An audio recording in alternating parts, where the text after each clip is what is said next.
लेकिन इनका कहना है कि उनका जन्म मृत्यु के चक्कर में भी फंसे हुए हैं और उनकी काफ़ी सारे जन्म हुए हैं। क्या आप इस चीज़ को एक्सेप्ट करते हैं, ऐसा हुआ?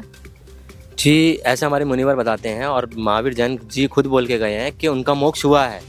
अब ये भैया बता रहे हैं, मुझे ये नहीं पता ये भैया किस आधार से बता रहे हैं हमें, क्योंकि हम अपने मुनिवर और हमारे जैन धर्म के हमारे महावीर जैन जी, उनके ही जो उन्होंने क्रिया बता रखी है हम वही क्रिया करते हैं और उसी क्रिया के आधार से चलते हैं।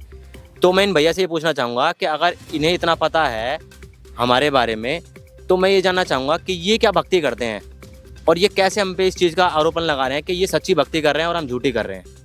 तो जैसे कि इनका प्रश्न है, सबसे पहले तो ये जानना चाहते हैं आप किस आधार पे कह रहे हैं, क्योंकि इतना बड़ा इतना फेमस जो धर्म है जैन धर्म, इसके ऊपर आप ऐसे कुछ कह रहे हो, टिप्पणी दे रहे हो, तो पहले कोई प्रमाण दीजिए। और दूसरा ये जानना चाहते हैं आपके धर्म के बारे में। देखिए जी, पहले जो प्रमाण की बात कर रहे हैं तो ये पुस्तक आप देखिए, आओ जैन धर्म को जाने, ये प्रवीण चंद्र जैन जी की लिखी हुई है और हमारे गुरुजी सत्संगों में इसको दिखाते रहते हैं। जैन मुनि जी के साथ उनकी ज्ञान चर्चा है, उसमें भी इन्होंने दिखाया है हमारे गुरुदेव जी ने।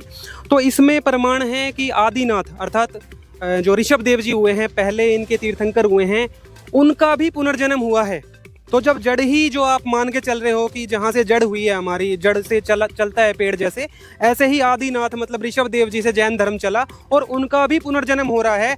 बाबा आदम के रूप में उनका पुनर्जन्म इस पुस्तक में लिखा हुआ बताया गया है कि बाबा आदम के रूप में उनका पुनर्जन्म हुआ, तो मोक्ष उनका भी नहीं हुआ।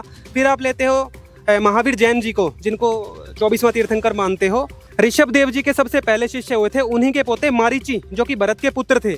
इस पुस्तक में आप 295 296 पेज पे जब देखोगे तो उनके इतने सारे जन्म हुए उस साधना को करते हुए जो ऋषभ देव जी ने उनको बताई, वो मनमुखी साधना थी और उससे ऋषभ देव जी का भी मोक्ष नहीं हुआ।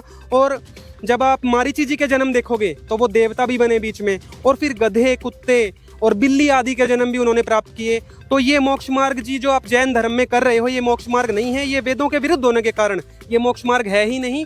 और आपको संत रामपाल जी महाराज जी का ज्ञान समझ के तभी मोक्ष मार्ग मिलेगा। अधिक जानकारी के लिए डाउनलोड करें संत रामपाल जी महाराज ऐप व सब्सक्राइब करें संत रामपाल जी महाराज यूट्यूब चैनल।